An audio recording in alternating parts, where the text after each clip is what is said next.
Stéphane Grenier, professeur et chercheur en travail social à l'Université du Québec en Abitibi-Témiscamingue. Alors, Stéphane, je te laisse la parole. Est-ce que tu es OK avec ta présentation ou tu voulais que je la mette à l'écran? Ben, je peux la voir. On n'est pas obligé de la diffuser dans le fond, mais vous la passerez aux participants OK, par la suite. Ben, excellent. je vous remercie beaucoup de m'accueillir aujourd'hui dans votre événement. Je sais, j'en ai fait plusieurs des concertations comme ça, puis je sais que c'est des moments très importants qui déboulent nécessairement par la suite vers des actions en logement social. Donc, félicitations à tous les participants qui sont là. Pour me présenter, moi, c'est vrai que je suis un professeur-chercheur en travail social, donc je fais plein de recherches, mais depuis le tout départ de ma carrière professionnelle, je suis un passionné de la question du logement social.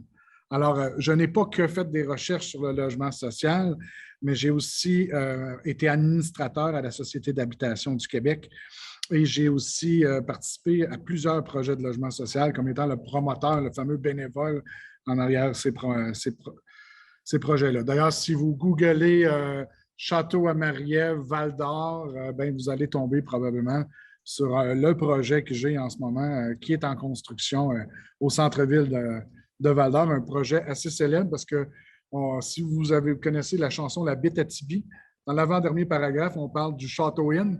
Il a fallu le faire démolir pour bâtir notre projet. Fait que ça a fait tout un branle-bas de combat à Val-d'Or. Je vais essayer de vous résumer votre journée, quoique les résumés que je viens d'entendre sont déjà très complets.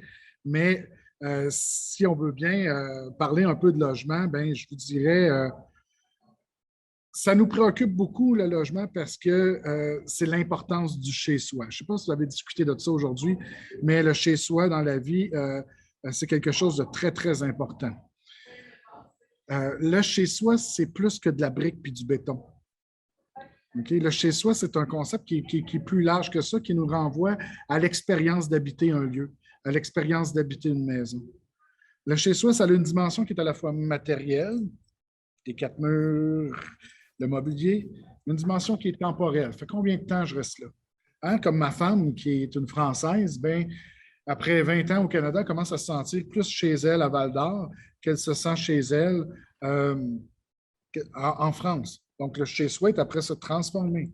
Parce qu'à partir du chez-soi, c'est le lieu vers lequel on établit les relations sociales. Okay? C'est pour ça que quand on a été délocalisé dans le cas d'une migration, dans le cas d'un changement de quartier, d'un changement d'MRC, il y a une dimension qui sent disparaître, là, qui est traumatisante en quelque sorte. Il y a une dimension symbolique au chez-soi. C'est très différent, vous allez le voir, de rester justement dans un HLM que de rester dans un grand condo 6,5 avec une piscine comprise. Là. Il y a un espace symbolique là-dedans. Hier, je parlais à une amie de ma fille qui me disait en secret qu'elle avait honte de rester dans le parc des roulottes mobiles ici à Val-d'Or. Là, je disais, j'essayais de la rassurer, c'est pas la fin du monde, tu as un chez-soi, tu as un toit, tu es bien quand même. Mais de l'importance symbolique de pourquoi je ne veux pas inviter ta fille chez nous, c'est parce que j'ai honte un peu du chez-soi dans lequel je vis. OK? Donc, le chez-soi, c'est une expérience. OK? La perte du chez-soi, c'est un des chocs les plus violents qu'on peut subir dans notre vie. OK? Violent, c'est pour ça qu'on voit les aînés qui ont de la difficulté à quitter leur chez-soi, leur logement, ou qui ont une histoire, une temporalité où ils ont élevé leur enfant. Donc, c'est difficile de quitter. C'est difficile pour les femmes qui subissent de la violence, de la pression, de quitter leur chez-soi parce que, oh mon Dieu, j'aurais plus de chez moi, j'aurais plus de nid où je peux bien élever mes enfants, où je me sens protégé. Ouais, mon chez-soi, il est après se détruire à cause de la violence. C'est un choc majeur. Pensons aussi aux gens qui subissent des incendies, qui perdent tout. Donc, c'est des chocs qui sont très violents et dont les gens ont de la difficulté à se remettre. Quand je travaille dans le domaine de l'itinérance, c'est pas rare pour vous faire rire que d'ex-itinérants me font visiter leurs 2, leurs 3,5. Mais sérieusement, ça leur prend 1 heure, 1 heure et demie. Hein. Ils montrent où ils ont placé chacun de leurs petits verres. C'est presque le château de Versailles. Mais ce que j'explique à ma femme, c'est que c'est le château de Versailles pour eux. Parce qu'ils ont eu une perte de chez-soi, puis là, ils sont après regagner leur chez-soi. Donc, il y a une importance qui est accueillie à ça. Et c'est de ça que vous avez parlé aujourd'hui, de la crainte de la perte du chez-soi. Une personne qui perd trop souvent son chez-soi, qui est soumise aux aléas de la vie de façon trop permanente, ben, on va dire comment elle va subir ce qu'on appelle un phénomène d'itinérance spirituelle. Elle ne se sentira plus bien nulle part. Okay? On voit ça dans la population itinérante autochtone, beaucoup qui ont été, avec le 60 Scoop, déplacés d'un lieu à l'autre, d'une communauté, d'une culture à l'autre. Donc, vraiment, tous les repères sont perdus. Le chez-soi aussi, ce n'est pas l'hébergement. Si on a peur de ça, puis dans votre MRC, il faut travailler à lutter un peu contre ça. Juste pour vous dire, il y a une différence majeure entre le logement et l'hébergement. Quand j'ai un logement, j'ai un bail. Je n'ai pas un plan de traitement. Quand j'ai un logement, c'est permanent. Ce n'est pas transitoire. OK? Donc, j'arrive à construire mon chez-soi là-dedans. OK? J'ai des services quand je suis dans un logement sur une base optionnelle. Je peux choisir si je vais en quelque part, si je fais venir une femme de ménage. C'est mon logement. OK? Par contre, quand tu es en hébergement, tu adhères au plan de traitement. Ta porte ne se barre pas. Les infirmières peuvent venir te voir quand ils veulent. Le concierge vient faire le ménage quand il veut. Tu n'as pas le choix du concierge. C'est une convention collective qui est là. Puis finalement, en bout de ligne, dans le logement, tu es chez toi. Et dans l'hébergement, tu es chez eux. Donc ça, c'est très difficile. Puis encore une fois, je vois le mouvement de fond que vous avez dans la MRC des Collines de la Gatineau. C'est un mouvement de fond qui protège contre ça, qui veut éviter que les gens aient recours trop rapidement à de l'hébergement à faute de pouvoir bien se loger. OK? Les solutions, vous en avez parlé beaucoup aujourd'hui. Mais vous avez vu, je pense, parce que moi, quand je le voyais, effectivement, je voyais comme Julie, c'est presque une action collective, c'est presque le travail d'un organisateur communautaire là, que vous avez fait aujourd'hui. Parce que se responsabiliser par rapport à l'habitat, se responsabiliser par rapport au manque de logement ou au manque d'abordabilité du logement, c'est une responsabilité qui est collective. Il y a un collègue qui me fait des grimaces. On est taquins comme ça, nous autres, à l'UQAM. Donc, c'est une responsabilité qui est collective. De tous les sens du terme, un individu seul ne pourra pas réussir en même temps qu'un individu seul ne pourra pas bloquer un projet complet. L'habitation, il faut le prendre, mais il faut le prendre parce que l'habitat, c'est plus large que le logement. C'est là où on va le construire. Hein, souvent, quand je fais la promotion de projets de logement social, vous avez vu aujourd'hui dans une conférence qu'il y a parfois des réticences au projet de logement social. On vit beaucoup de phénomènes, pas dans ma cour. Moi, je l'ai vu pour les projets en itinérance dont je fais la promotion. Je veux dire, si l'urbaniste de la ville ne voulait pas m'envoyer au bout d'un rang, il ne voulait pas m'envoyer nulle part. Fait que là, il faut combattre ce phénomène pas dans ma cour-là, mais je l'ai vu pour ça, mais je l'ai aussi vu dans les Laurentides avec un projet de coop pour des retraités de l'éducation. Hey, j'ai vu des citoyens avec des pancartes. Non, on ne veut pas de pédophiles. Pas de question de pédophiles là. C'est tout ce phénomène de pas dans ma cour-là, mais il faut que les acteurs se concertent, se parlent, discutent, OK, pour travailler à revitaliser leur secteur. Puis, revitaliser le secteur, ça peut pouvoir dire créer des logements, certes, pour les personnes âgées, mais peut-être s'assurer de faire venir des familles, de garder la garderie en place, de garder l'école en place aussi. Donc, de faire vivre une communauté. Okay? C'est toute une mobilisation qui doit être faite. Pour vous donner un exemple en ce moment d'une mobilisation et d'une non-mobilisation dans le bout de pays d'où je viens, mais dans le nord du Québec, on a la conférence régionale de la baie James et du Nord, qui est co-gérée par les CRI et les Autochtones, qui font une demande en ce moment au gouvernement provincial pour s'autogérer au niveau de l'habitat pour contrer le phénomène de drive-in, drive-out, fly-in, fly-out qu'ils ont, parce que 50% de leur population ne reste pas sur place, viennent juste travailler puis ils requittent. Et qu'ils veulent développer, ils veulent habiter le Nord, vraiment. Et là, on voit un mouvement de fond qui est là dans une lutte, une crise du logement qui est encore plus sévère probablement que celle que vous vivez à cause de ces mouvements migratoires-là qui sont là, puis du peu de développement résidentiel qu'il y a eu. Hein, parce que vous l'avez vu dans vos conférences, l'année dernière surtout, il y a une partie du parc résidentiel qui se dégrade. Parce que la majorité du parc résidentiel au Québec a été bâti avant les années 80, puis il y a eu comme un arrêt à un moment donné de construction qui est probablement dû à la courbe démographique. Mais ceci dit, il y a besoin de réinvestissement dans l'habitation, c'est sûr et certain. Donc ça, c'est l'exemple du nord du Québec avec les CRI puis Chibougamau. À côté de ça, pas loin de chez moi, j'ai une ville mono-industrielle où la plupart du développement de l'habitat est pris en charge par l'industrie, pas cacher la mine. Là, il n'y a pas une prise en charge collective de l'habitation. Puis on voit que c'est la minière, mais c'est fragile. Quand je regarde avec une de mes étudiantes qui fait sa maîtrise avec moi puis qui calcule les potentialités de développement socio-économique de son village, de sa ville, ils sont très, très faibles parce que ça ne repose pas sur une mobilisation collective, mais bien sur l'initiative d'une compagnie.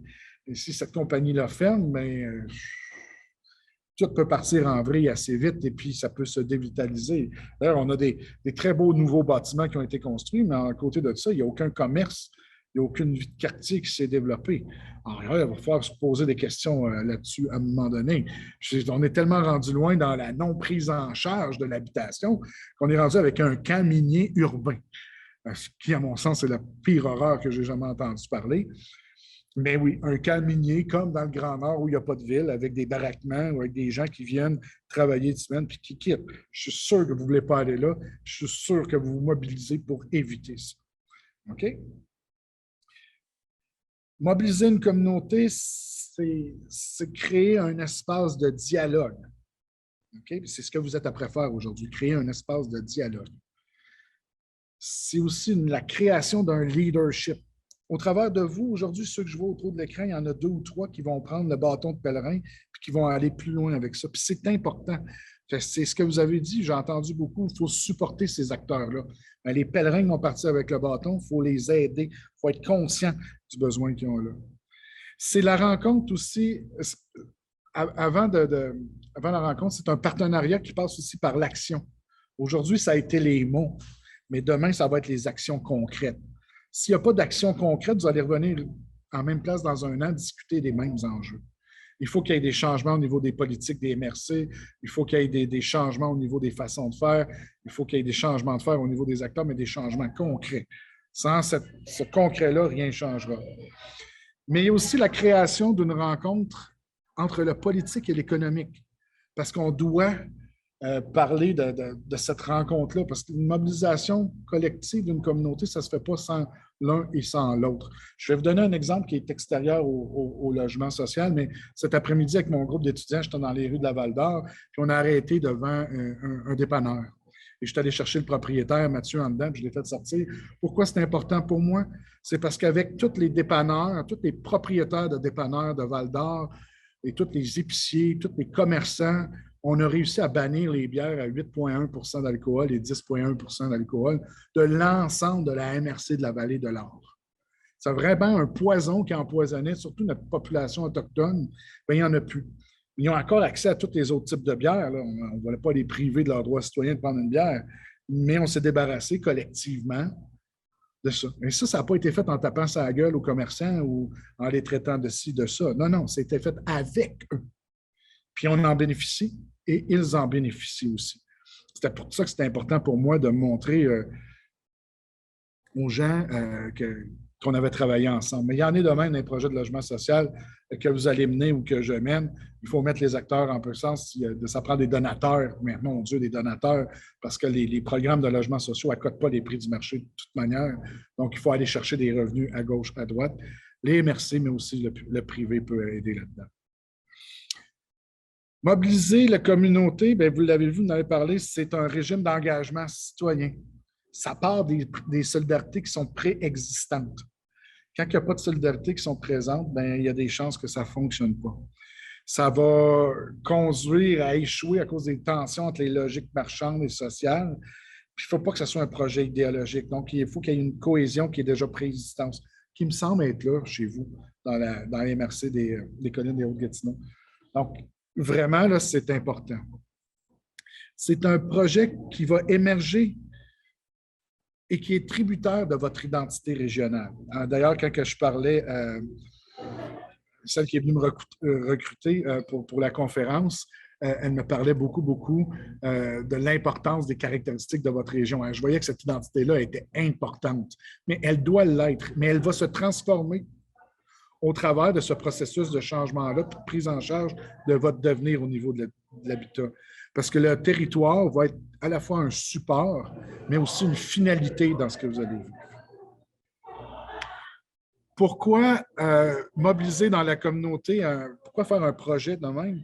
C'est parce que le projet que vous allez faire, l'habitat que vous allez créer, bien, ça va aider parce que le logement, c'est un déterminant de la santé et du bien-être. C'est le plus puissant déterminant de la santé et du bien-être. Vous pourriez regarder dans votre MRC le bilan des DPJ. Moi, j'ai fait la découverte un peu partout au Québec. La courbe de signalement des enfants en protection de la jeunesse suit la courbe d'intensité de la crise du logement. Et si ce n'est pas une preuve que le logement, c'est un pilier important de la santé et du bien-être, ça, il n'y en aura pas d'autres de preuves. OK? Le logement, un habitat favorable avec des services pour les personnes qui ont des difficultés particulières, bien, c'est une barrière à l'institutionnalisation, à l'hébergement puis à l'hospitalisation. Combien de personnes qu'il faut qu'ils s'en aillent en hébergement ou à l'hôpital parce qu'ils ne peuvent pas rester chez eux? Bien, c'est ça. Mais si on a les services disponibles, c'est correct. Le logement, c'est aussi un moyen de réduire les inégalités entre citoyens. OK? Donc, des logements sociaux, c'est intéressant. Puis des logements abordables, c'est intéressant. Des maisons pour les familles, c'est intéressant. Donc, vraiment, c'est un moyen de lutte pour ça. Et finalement, je rajouterais que le logement, c'est un patrimoine collectif. On n'en parle pas beaucoup au Québec, mais vous avez sûrement dans votre coin de pays des beaux bâtiments que vous aimeriez préserver. Bien, les rendre collectifs, les rendre à la communauté, bien, c'est un moyen de conserver le patrimoine bâti, un peu comme le château Marie-Ève, qui était le château Inn, bon, de le conserver au centre-ville de Laval-d'Or, de le redonner aux citoyens, comme le manoir, etc., etc. Vraiment, c'est un moyen de sauver le patrimoine collectif. Pour terminer ma présentation, vous avez fait plusieurs constats. Je vous offre des pistes de solutions que vous pouvez bien suivre ou pas suivre. Mais moi, j'ai vu du matériel qu'on m'a fourni aujourd'hui, des pistes assez simples, donc vous avez les clés entre les mains. Le premier constat, bien, il manque d'options en matière de logement locatif et abordable. Okay? Surtout pour les familles, les personnes seules, et d'options qui répondent aux besoins de nombreux aînés. Alors, moi, je y vois deux solutions assez rapides parce que vous avez une crise, à la fois une crise du logement, puis pour les aînés, bien, je voyais une crise de l'abordabilité. Bien, dans le cas des aînés, en fait, dans le cas des personnes seules puis des familles monoparentales, on est vraiment dans une crise du logement, c'est-à-dire qu'il manque d'unités locatives, de logements pour eux. Bien, il faut en construire. Il faut construire des projets de logement social. Vous n'avez pas le choix, vous allez devoir passer par ça. Puis dans le cas des aînés puis des familles avec des revenus modestes, bien, vous pourriez être plus audacieux dans votre demande de supplément au loyer. Des fois, c'est un outil qu'on sous-estime, mais qui peut donner un coup de main à plusieurs personnes, puis que je trouve que les municipalités n'utilisent pas assez au Québec. Le deuxième constat que vous avez, c'est un coût élevé des propriétés et des logements en location. Et partout au Québec, il y a une flambée des prix. Ici, en fait, en Amérique du Nord, il y a deux villes où il aurait fallu acheter un logement il y a 12 ans. C'est Rouyn-Noranda et Val-d'Or. Moi, j'ai été dans les heureux élus, j'ai acheté ma maison à temps parce que le prix a littéralement explosé. Alors, moi, ma maison, elle a pris 160 % de valeur dans cette période-là. C'est extraordinairement élevé et à ce moment-ci, les jeunes familles ont de la misère à acheter des maisons. Et donc, encore là, on n'a pas bien le choix. Il faut ouvrir la voie des projets de logement. Puis de logement abordable, on ne parle pas nécessairement de logement social, mais ça pourrait être des coopératives, des logements communautaires et même de l'ouverture de terrain pour construire des blocs appartements. Mais là, il va falloir favoriser la voie au privé pour qu'ils arrivent à construire dans des coûts qui sont moindres. Les coûts qui sont moindres, ça veut dire qu'ils doivent faire des blocs appartements de 24, 25, 26 unités. Donc, il faut qu'ils montent. Puis un des trucs pour ça, puis ça va peut-être vous faire peur, mais il faut densifier la population. Densifier la population dans vos villes et dans vos villages. Pourquoi il faut faire ça? Pour deux raisons particulières. La première raison, c'est les coûts d'infrastructure qui sont exorbitants parce que construire des aqueducs, écoutez, ça coûte cher. Si vous densifiez, vous n'avez pas besoin de développer plus loin l'aqueduc, vous pouvez juste l'exploiter un peu plus. Mais aussi densifier la population, c'est créer une vie urbaine, c'est créer un croisement de services, c'est permettre à l'épicier de rester ouvert, c'est permettre aux dépanneurs de rester ouverts, c'est permettre au commerce de proximité d'être là. Donc, c'est donc permettre à des aînés d'avoir des logements où ils peuvent trouver tous les services à proximité. Favoriser l'étalement urbain, à contrario, bien, c'est des coûts en infrastructure qui sont encore plus élevés, des coûts sur l'environnement qui sont plus élevés, puis surtout, bien, tant qu'à prendre son char, pourquoi pas faire 15 minutes de plus d'auto puis aller au Walmart un peu plus loin qu'aller encourager le gars au dépanneur à côté. OK? Mais s'il est à côté et je n'ai pas besoin de prendre mon char, ça se peut que je prenne une belle petite marche de santé. Vous voyez, c'est ça l'importance de densifier la population. J'espère que vous ne m'arracherez pas trop la tête avec ça. Quand je présente des conférences de même, mettons à Lebel, Suquevion, en plein milieu de la forêt, ils ont un peu de misère avec le concept de densifier, tu sais, perdu dans le bois, mais c'est important.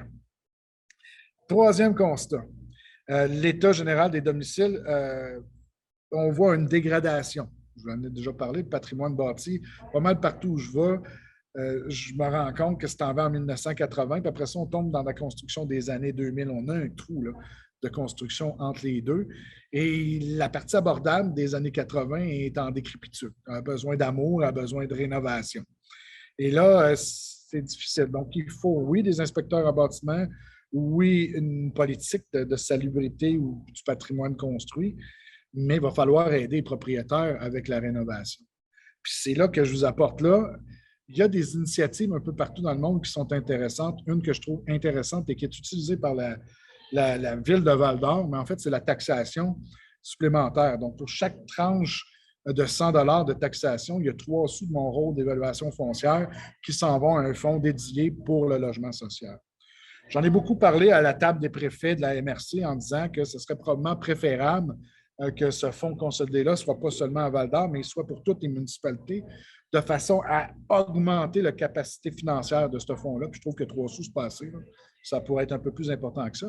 Parce qu'en fait, si j'en paye plus, c'est parce que ma maison a plus de valeur. Donc, théoriquement, j'ai plus de valeur, plus les moyens d'investir dedans. Donc, vous voyez la régulation socio-économique des populations. Puis si je n'en paye pas, c'est probablement parce que je suis un locataire et il n'y a rien qui m'appartient. Donc, je ne paye pas de taxes foncières directement. Okay, donc, on peut réguler notre habitat de même, mais à partir de cette réserve foncière-là, on pourrait avoir une politique de rénovation qui aiderait en payant une partie des coûts de rénovation des logements à faire ça, puis l'autre partie pourrait être investie dans des projets de logement social et on pourrait avoir une force d'impact. Ça veut aussi dire que la petite municipalité, moi, je ne sais pas, moi, Sainte-Terre, n'est pas intéressée à faire du logement parce que les élus là-bas sont plus frileux que peut-être à Val-d'Or, mais elle contribue quand même au potes. Puis ça va permettre à Val-d'Or d'avoir plus de force. Ils vont récupérer les fonds de leur côté pour pouvoir faire des choses. Donc, dans un territoire qui est une MRC, on peut aussi travailler en fonction des besoins particuliers de chaque ville, village, notre développement en termes de l'habitat. Fait que c'est tout ça, en fait, ce que vous avez discuté aujourd'hui. Puis c'est tout ça que vous avez à mettre, à développer puis à créer dans les prochains temps. Et puis, mais moi, je pense que vous avez un beau défi qui s'en vient. Puis j'espère avoir ajouté quelques mots sur toutes les discussions à l'autre, mais je ne prétends pas vous avoir appris grand-chose aujourd'hui, mais ça m'a fait plaisir de vous parler.